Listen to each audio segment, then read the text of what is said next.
Welcome to sportsbookreview.com. In this video, we're taking a look at the Memphis Grizzlies and Portland Trail Blazers Game 2 matchup. Now, we saw a lot of things sort of unfold in Game 1, and they unfolded how we predicted that this series would go. You know, Memphis had dominated the Trail Blazers in the regular season. They won all 4 meetings between the teams.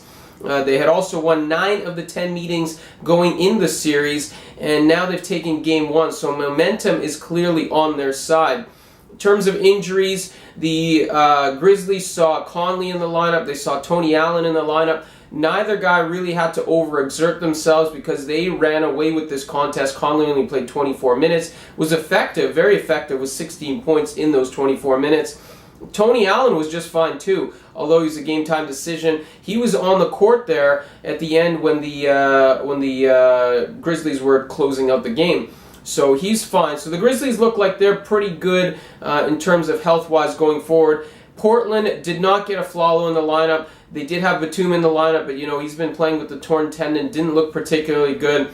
It was really LaMarcus Aldridge against the Grizzlies, and I don't know how that story changes on Wednesday. Now, I do expect Portland to play a little bit better. I think they're going to shoot better, but when you take a look at the room for improvement from both these teams, obviously Portland has room to improve, but Memphis, even though they won by 14 and were up by, 24 going into the fourth quarter, I think there's actually room for them to improve as well.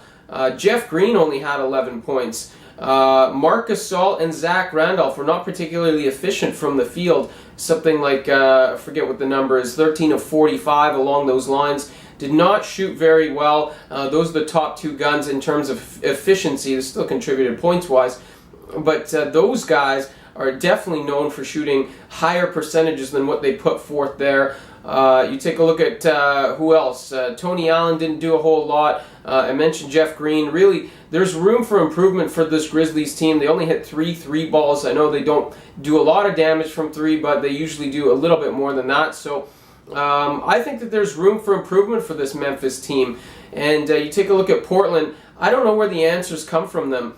Obviously, Damian Lillard's got to play well for them, and he's probably going to play better in game number 2.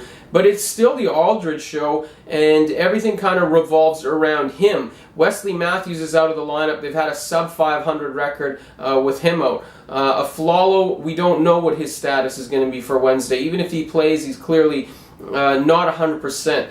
And the real issue here is the Trailblazers have no bench, nobody to back up, even in the starting lineup, nobody to back up Lillard and Aldridge, and then off the bench they have absolutely nothing. You see the Grizzlies in Game 1 get a big boost from a guy like Beno Udrih. He comes off the bench, scores 20 points. You know, not that the Grizzlies have an amazing bench, but it's much more amazing than what the Trailblazers have. So anyways, we're focusing on the spread here. We had the Grizzlies in Game 1. We're going to have the Grizzlies in Game 2. Again, room for improvement for Portland, of course. Are they going to play with more intensity? Of course. Is it going to matter? Not so sure. I think Memphis has room for improvement themselves. They're at home, and they dominate this series, now winning 10 of the last 11 meetings.